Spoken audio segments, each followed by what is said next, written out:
Welcome to Turning Pages, a series of in-depth conversations with authors about their works. All right, The Certainty Illusion, What You Don't Know and Why It Matters. Author Timothy Caulfield joins me on the program to discuss it. Welcome to the show. Thanks for having me on. My pleasure. Now, obviously a lot to unpack in this book. You're a science communicator yourself, and you dedicate this to science communicators. And obviously the first of three sections is around science communication. Was that kind of the impetus for this book?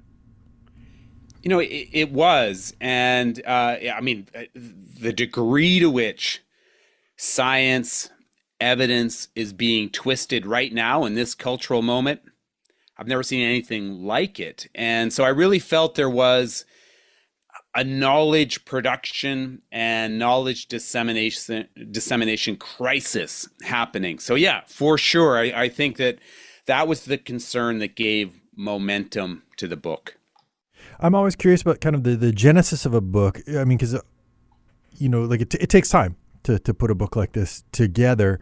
Was there an inciting incident or like a specific thing that happened around science communication that spurred this? I think that it really is the misinformation crisis that we're in right now. And, people are probably sick of hearing that word misinformation, but there is no doubt that I think it sounds like hyperbole to say this, but I think it's true. It is one of the greatest challenges of our time, right? The twisting of the information that we're seeing, our chaotic information environment, and through COVID, we saw it just intensify, and now we're seeing it have an impact, not just in the context of health, which is where I do most of my research, but on virtually every topic you can think of, from climate change to of course to democracy. So it really was this fascinating journey for me as someone who's been studying how science and health is represented in the public sphere for a long time. Because I did go from studying alternative medicines and Gwyneth Paltrow selling jade vagina eggs to now, where we're talking about the demise of liberal democracies around the world. So it has been an incredible journey. Yeah, I suppose when you started kind of researching Goop, you did not predict, that like it'd be end state democracy, liberal democracy. That's right. And look, I don't want to minimize those things too, right? I mean, all health misinformation can do harm, whether it's through financial exploitation or making, poor decisions about your health, just to being ill-informed about, the best strategies to go forward. All those things can do great harm. But now it's all been just heightened to a degree to which it's very difficult to have any certainty about what the evidence actually says. There was a survey that came out for the Canadian Medical Association, really just a couple of weeks ago, that highlighted the degree to which Canadians believe demonstrably false things about their health and about healthcare more broadly. And I'm not blaming, I'm not pointing fingers at it's citizens. You really can't blame the consumers of this information. You really have to point your finger of guilt to the information environment more broadly, but to actors that are spreading this nonsense. You've touched on a couple things I want to kind of unfurl there. One of them is around the money.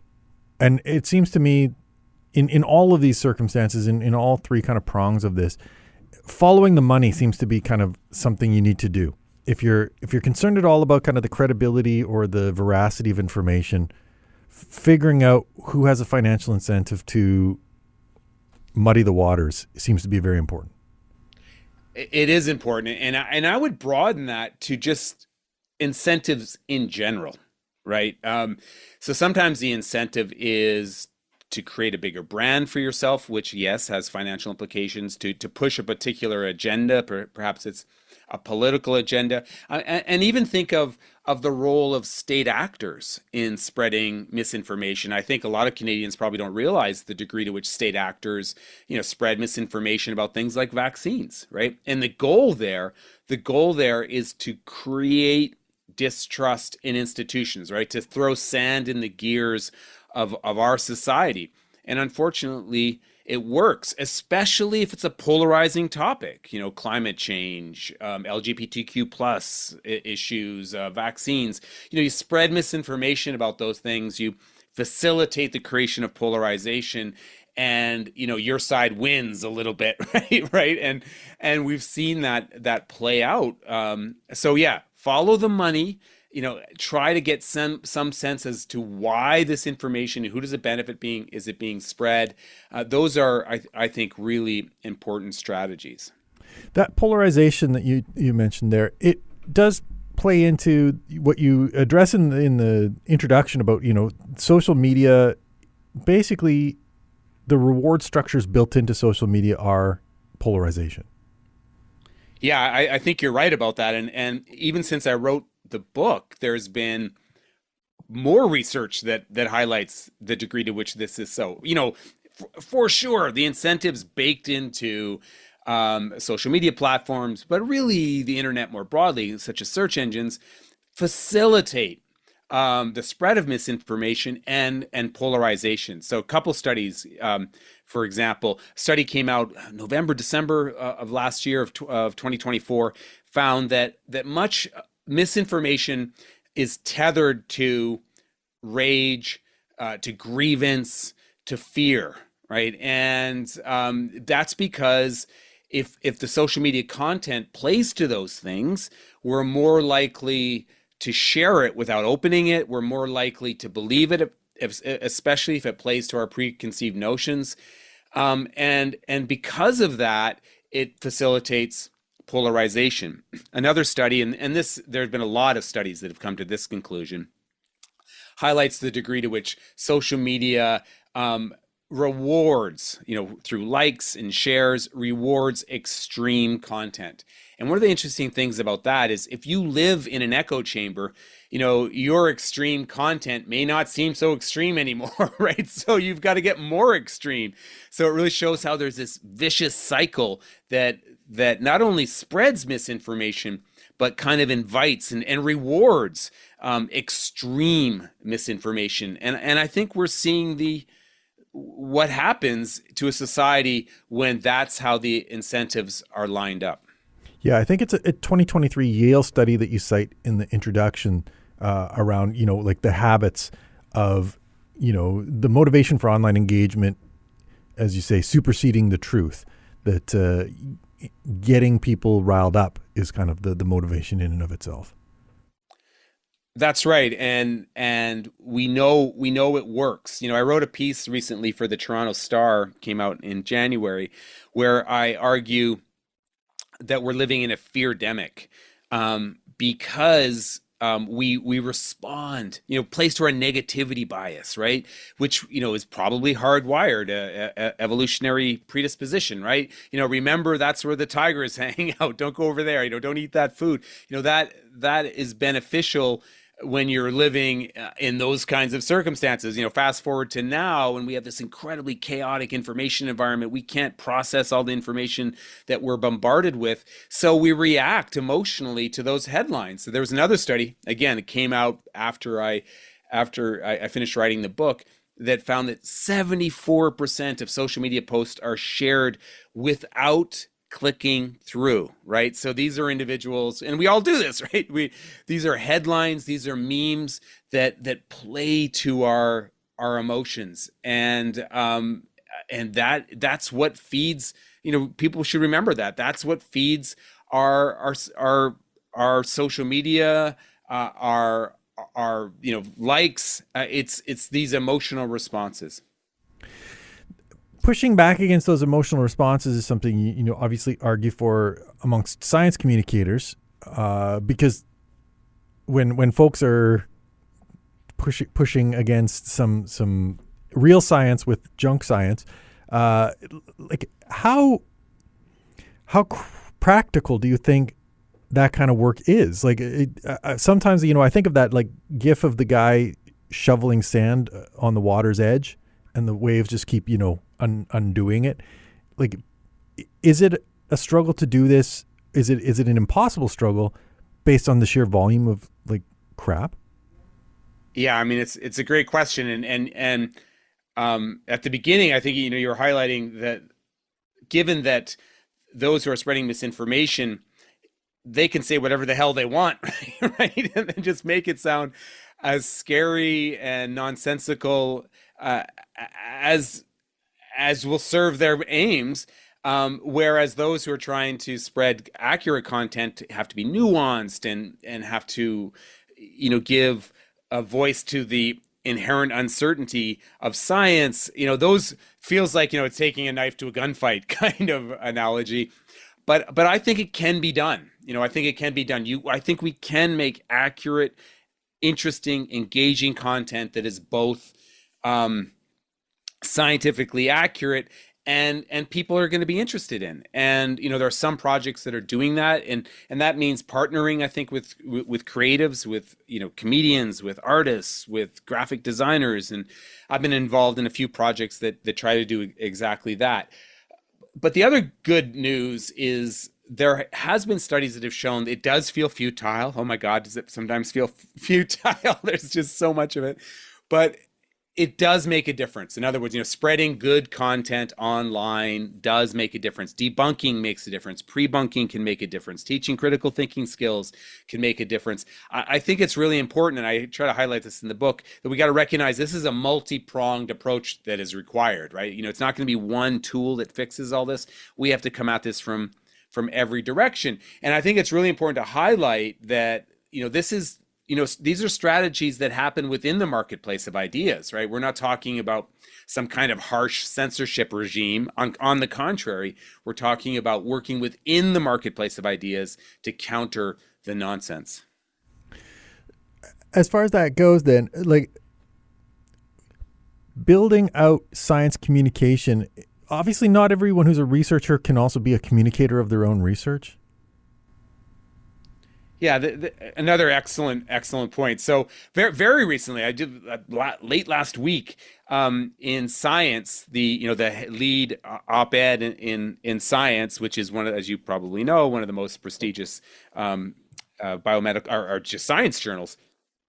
They called for scientists to speak up, to engage with the media because of the cultural moment, the historical moment that we live in, and how the degree to which science is being twisted, and there's so much bad science out there. So the editors were kind of calling on the public, on scientists to step up, but not every scientist wants to do this. And so one of the things I highlight in the book is institutions need to support those academics, those researchers, those clinicians, those scientists that do want to step up. It should be an activity that is rewarded, that is incentivized, and that is supported. So that means making sure that they have the time to do it, but also that the institutions have their back if anything ever goes sideways, or if those individuals are attacked, and they will be attacked.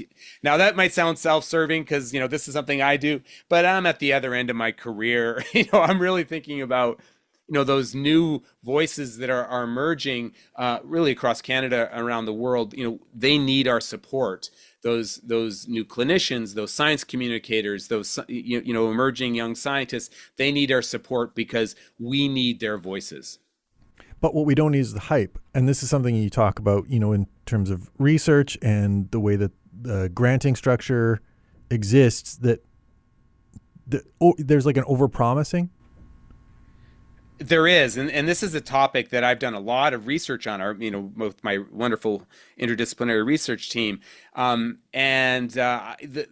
this happens because of the incentives built into the academic universe, right? And this is that publish or perish mentality. This is the idea that you've got to promise that your research is going to have near future practical implications, even though it's, still at the theory stage.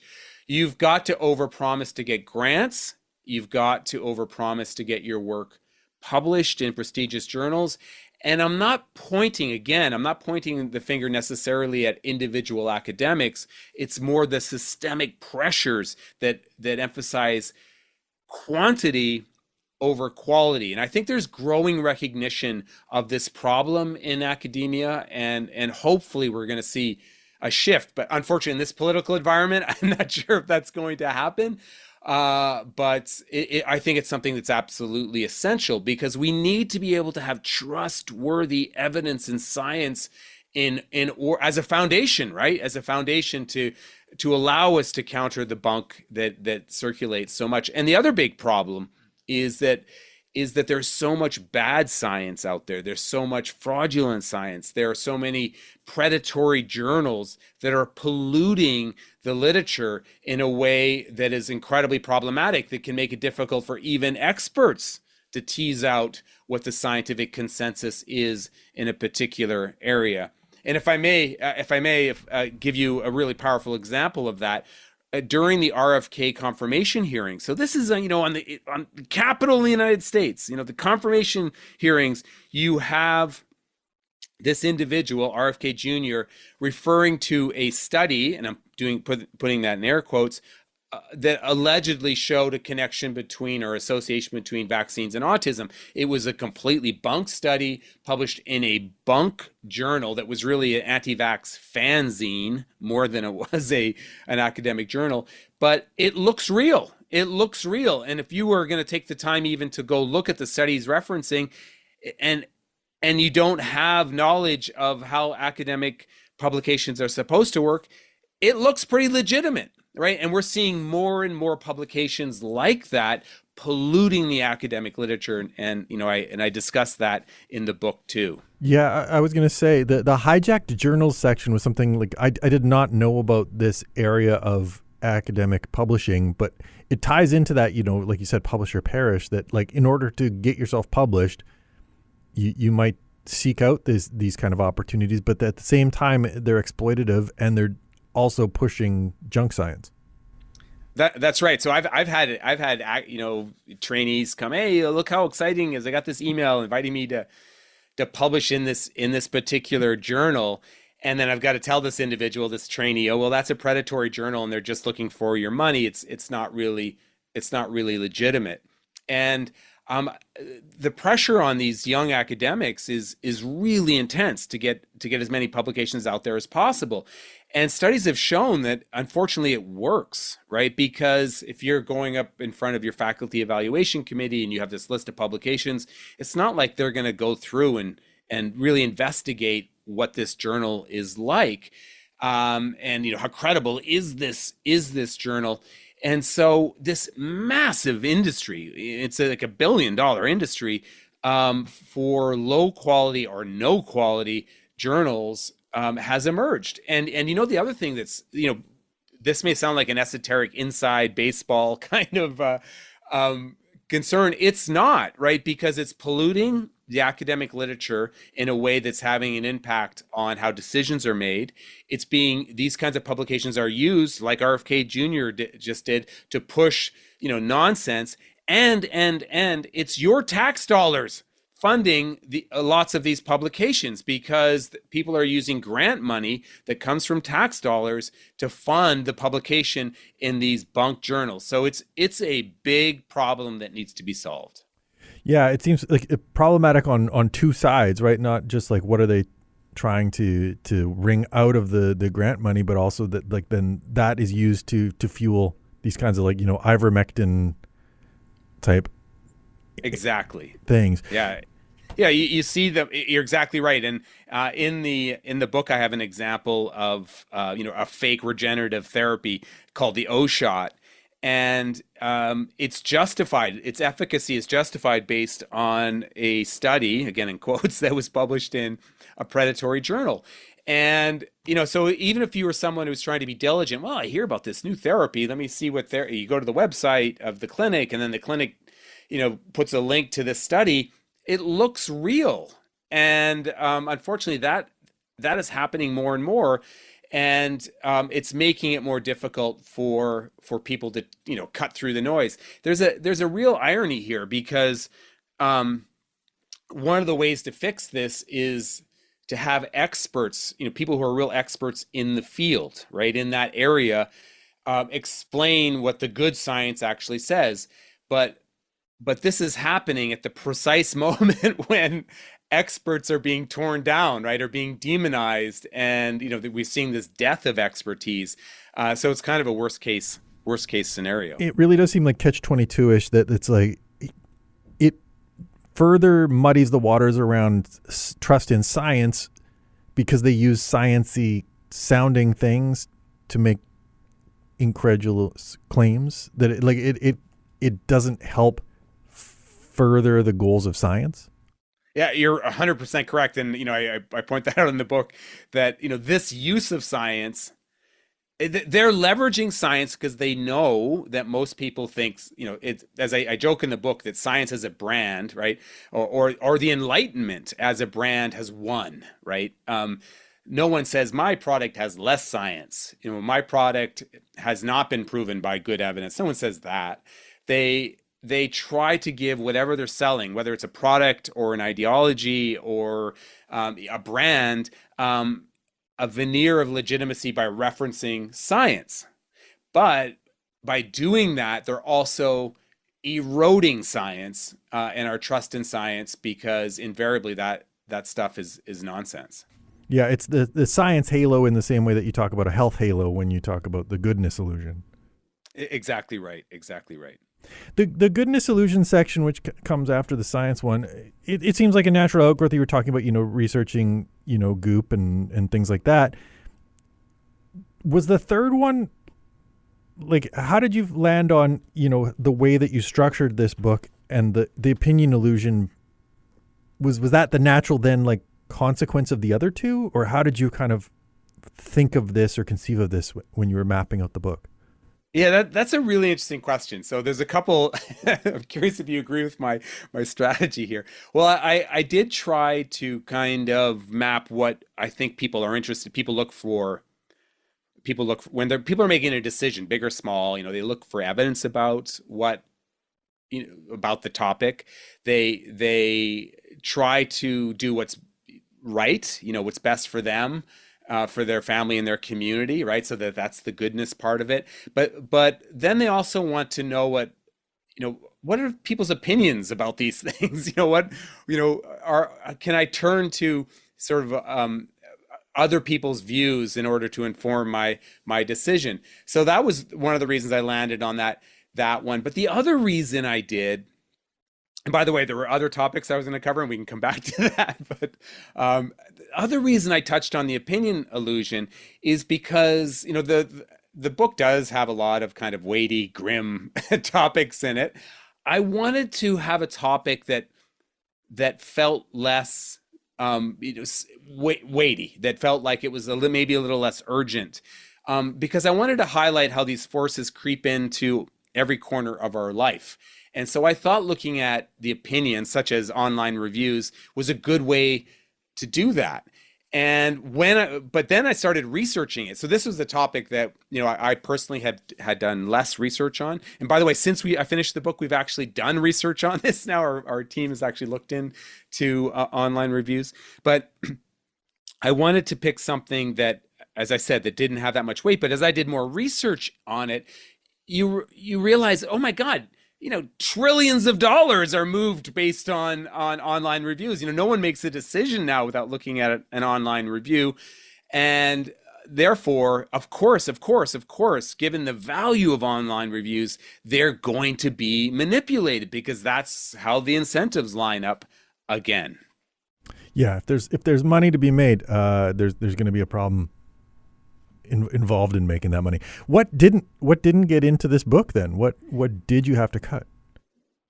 Well, I'm glad you asked. I touch on this ever so briefly at the beginning when I'm sort of justifying the three areas that I touched on. I was going to talk a little bit more about journalism and sort of the death of journalism and independent journalism, because we're seeing now this rise of podcasters. Who would have guessed that a comedian, mid-level comedian, has become one of the most powerful voices in the free world. Of course, I'm talking about Joe Rogan. Um, at the same time as we're seeing, newspapers dying around the world, these institutions that have journalistic standards, they're dying. And so because I think that people do look to the news also to inform their thinking, unfortunately less and less. So I thought that would have been an interesting piece too. But as you know, in the book, I kind of weave it through every section now. Yeah, no, it's certainly baked in because, how things are covered or whether they're not covered, or the fact that like this false balance, like the false balance that happens, we saw this with like climate coverage for years, right? That like, there was always naysayers and it was like a very tiny minority of the science research. Both sides-ism, as it's also called, is I say that our information environment has become a false balance machine, right? Where it elevates these fringe, often already disproven ideas and it puts them on, the same level as a vast body of evidence. And we see that happen all the time. Now, climate change is a really good example of it. We see it with vaccines, we see it with GMOs. You can go down the list of things that this is associated with. Raw milk, raw water. On and on and on. This false balance now is happening in the political sphere too, right? And I think that early days, and we've studied this, the media deserves some blame for this false balance, and the reason that it emerged is they were bending over backwards to seem like that it was being fair reporting, right? When in reality they're elevating something that's demonstrably false or doesn't have a lot of evidence to support it, to create this idea that on the one hand 50% of people say this and 50% of experts say that, when it's really 100,000 voices and experts on one side and one fringe person on the other. In the book, I refer to, and I often refer to it also when I'm giving talks, a study that was done in Europe where they investigated this exact phenomenon. And what they did is they asked people, how do you think experts feel? So clinicians, PhDs, researchers, how do you think they feel about the COVID vaccine? And 4 out of 5 people said, I think, experts are split. Half think the COVID vaccine's a good idea and half think it's a bad idea. And that's a completely inaccurate, perception. The vast majority of experts believe the COVID vaccine, which is, by the way, probably the most studied biomedical intervention in human history. The vast majority think that it's safe and effective and a worthwhile, the benefits outweigh the risks. And when that is explained to people, what the distribution of opinion actually is, people, even vaccine skeptics, change their mind. Not all of them, but it does move the needle. It does make me think of those like interviews that people have done with average Americans about the tariff, on the heels of like what would actually happen under the tariff, that the like resonance seems to sink in, but the assumption is completely wrong-headed. Yeah, and we saw it with immigration, during the U.S. election, how immigration was talked about, how crime is talked about. It's one of my favorite topics is, how people's perception of crime is completely at odds with what the objective numbers actually say. Part of that is because, of course, of, people have one bad personal experience, and that will color all the, the empirical evidence that is collected, or a scary headline about some horrific event will color all the objective empirical evidence about what's really happening in our world. So yeah, false balance, both sidesism, it's winning with respect to with perceptions. And there was a study that I posted just today that touches on this, because it plays out in really interesting and complex ways. In this study, they found that most Americans greatly underestimate the number of individuals that support DEI initiatives. And so you can see why this is a hot topic in the United States. I was surprised by the numbers. So I would also be guilty of misrepresenting or misperceiving the support for DEI. In the United States, 82% of people agree with the statement that diversity makes, the country stronger. I can't imagine the exact question. 82%. But people think that it's like 50-50. 50% say no and 50% say yes. So that false balance, that misperception of reality plays out in complex and interesting ways. Well, there's lots that we all don't know.